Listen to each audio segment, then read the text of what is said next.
There's one. There's a big fish. What is that? Oh, big bass, big largemouth. There we go. Pretty solid fish right there. I mean, that's a 4.5 pounder all day.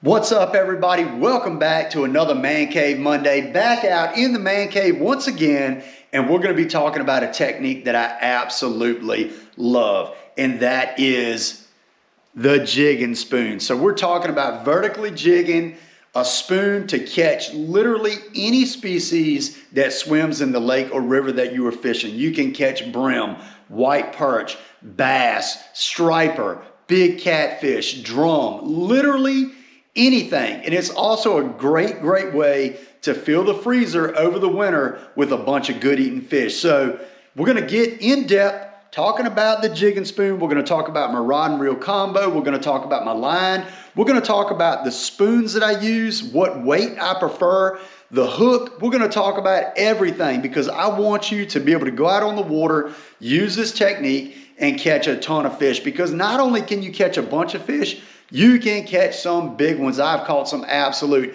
giant bass, giant catfish, the biggest drum I've ever caught in my life using this technique right here. So let's go ahead, let's get into it. We're going to get in depth and let's talk about the jigging spoon.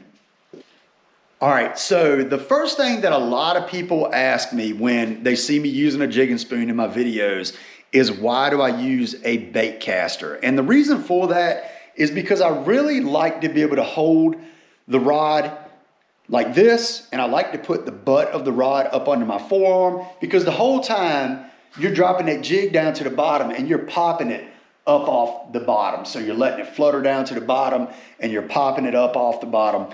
And I like to be able to put that butt of that rod on my forearm as I'm working it. The second reason I use a bait caster is because it's just a heavier setup than a spinning setup. The reason for that is you can catch a ton of big fish on a jigging spoon. I've caught so many big fish on this thing, big catfish, big drum, great big bass. You can literally catch the biggest fish that swims in your lake or river on this technique. So I like having a bait caster. It's a personal preference. If you want to use a spinning rod, you certainly can, but I use a bait caster. So today, that is what we're going to be talking about. And the first thing that I'm going to get into is the rod. So this is a 7-foot, this is a Mach 1.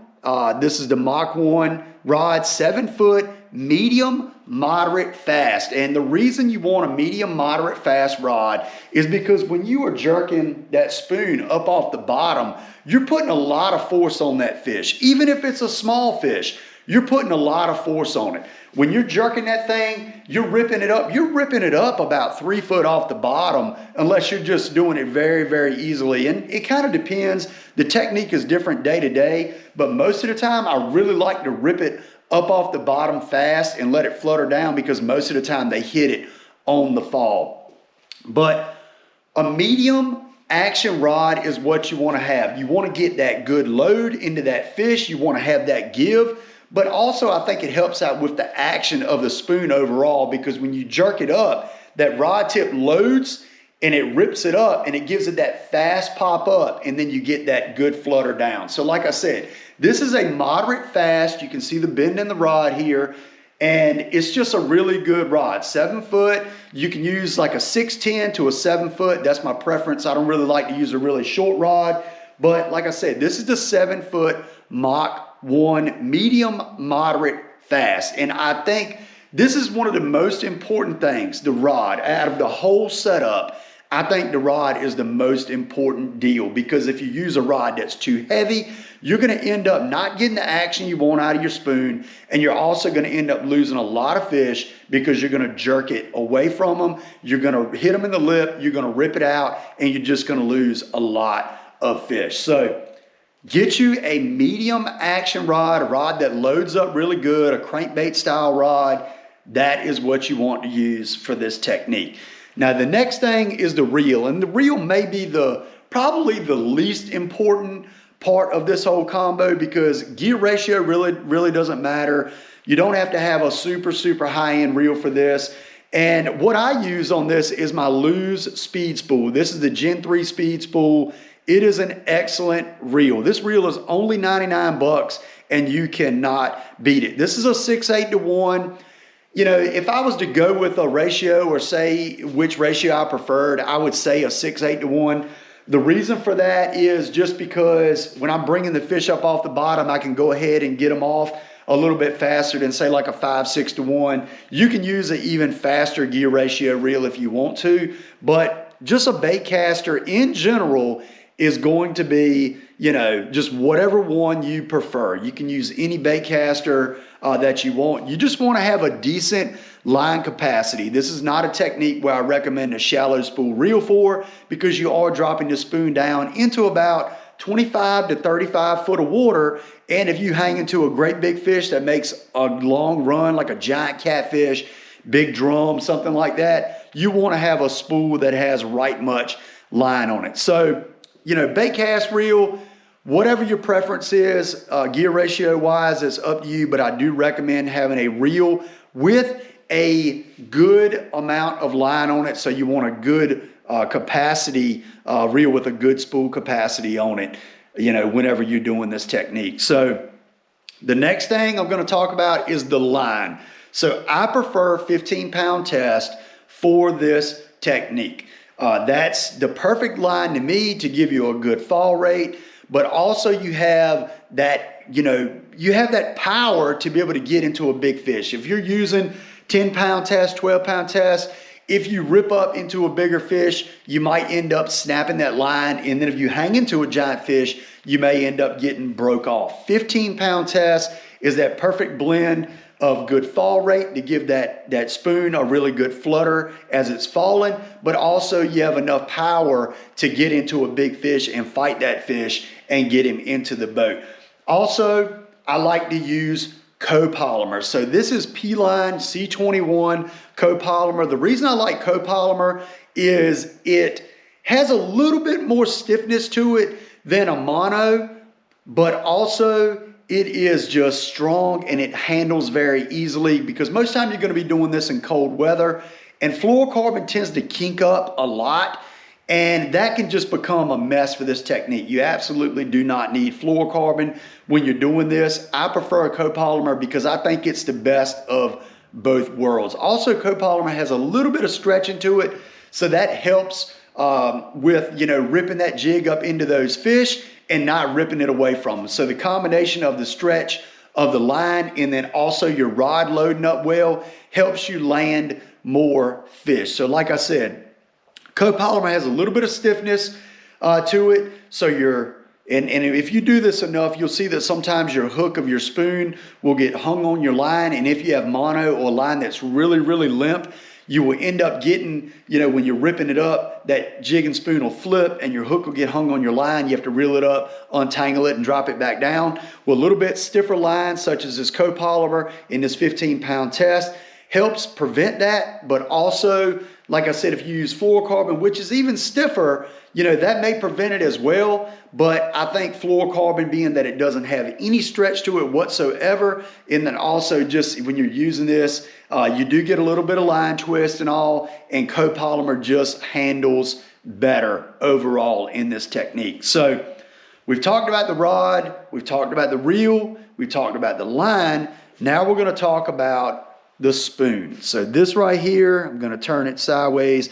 This is a War Eagle 1/2 ounce spoon. This is the spoon that I use 95% of the time. I've been using these spoons for a really long time. I've caught a ton of fish on them.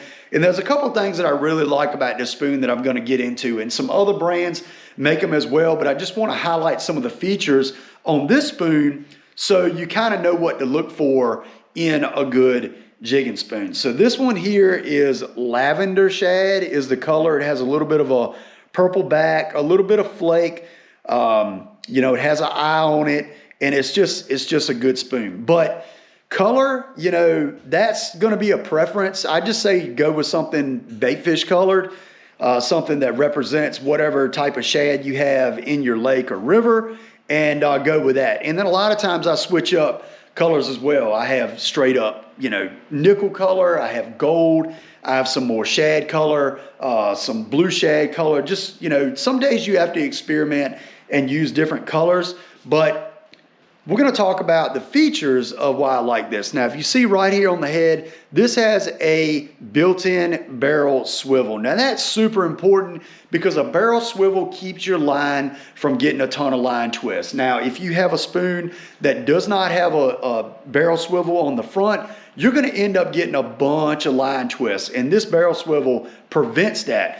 As this spoon is falling and fluttering, it does twist. Just naturally, it's going to twist. And if you don't have a barrel swivel up on the front, you're going to end up with a mess over the course of a day. You're going to have a ton of line twist. As you drop your rod down, your line is going to kink all up. It's going to get wrapped around your tip, and it's just going to become unpleasant to fish. So whatever spoon you use, be sure to either add a barrel swivel up front or buy one with a barrel swivel up front. Now, the next thing is the hook. Now, you do not want to use a jigging spoon that has a light wire hook. This spoon comes with a heavy EWG hook on it that absolutely it's the perfect hook to me for jigging spoon fishing.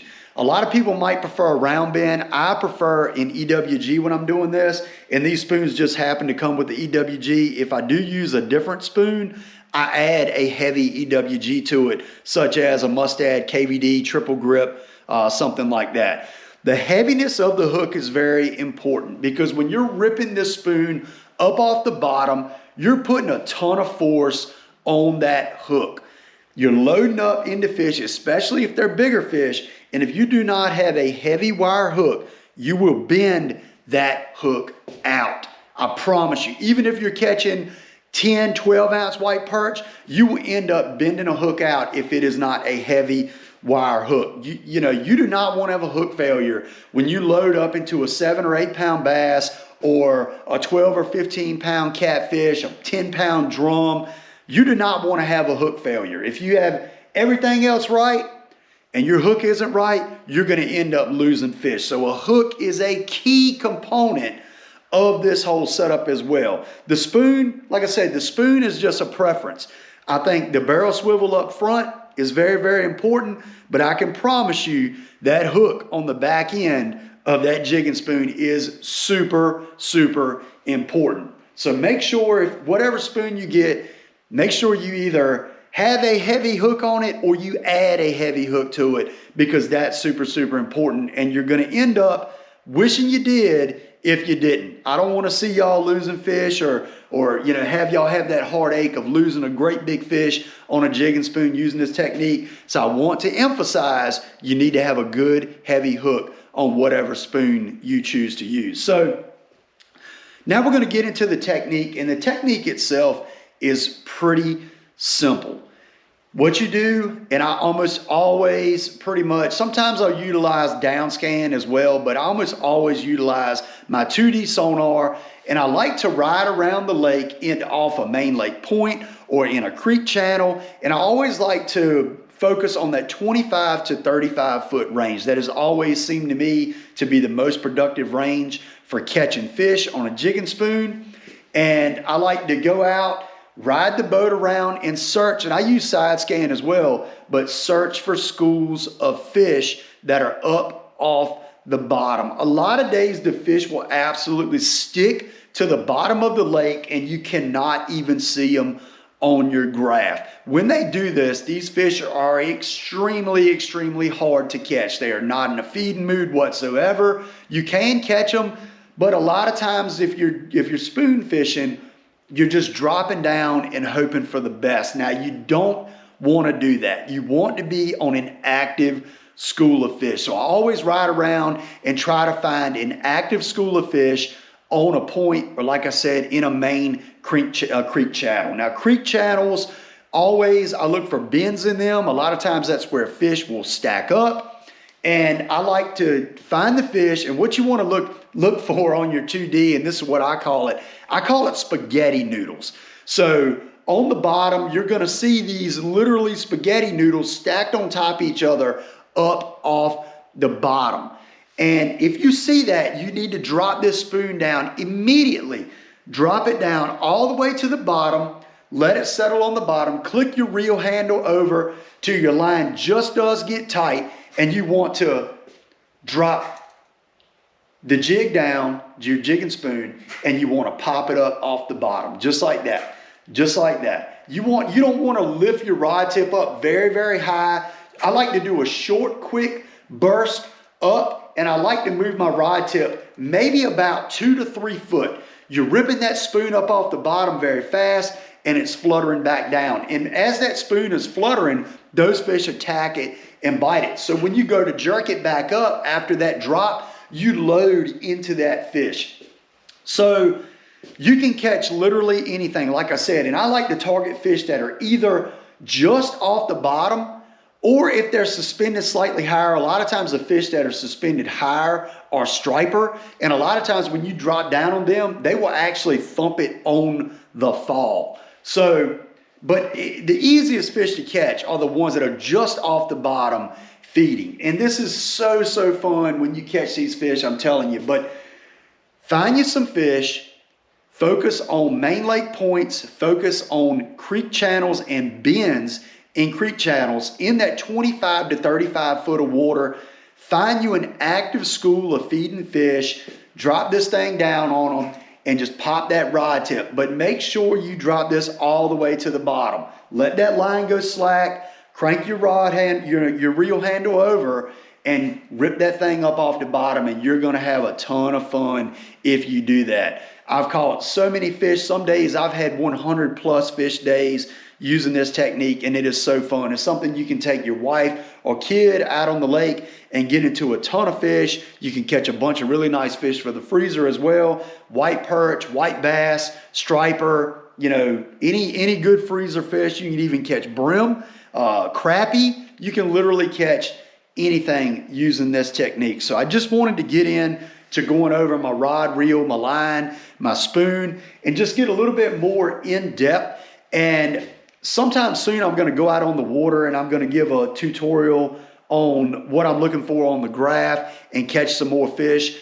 But it's an awesome technique. Go out to your lake, give it a try, catch some fish on the jigging spoon, because I'm telling you, it is an absolute catcher. And it's so fun to be able to go out there on these cold days when a lot of times other techniques are not working, but this right here, most days will catch you a ton of fish. So be sure to use that jigging spoon on your next time out. Keep it on your deck. So even if you're bass fishing, you look down, you find a wad of white perch or white bass feeding off a point, you can drop this thing down and you can absolutely catch them. So I appreciate y'all tuning into this video. Go out on the water, utilize this technique, catch you a bunch of fish, and I will see you next time on Gunfish TV.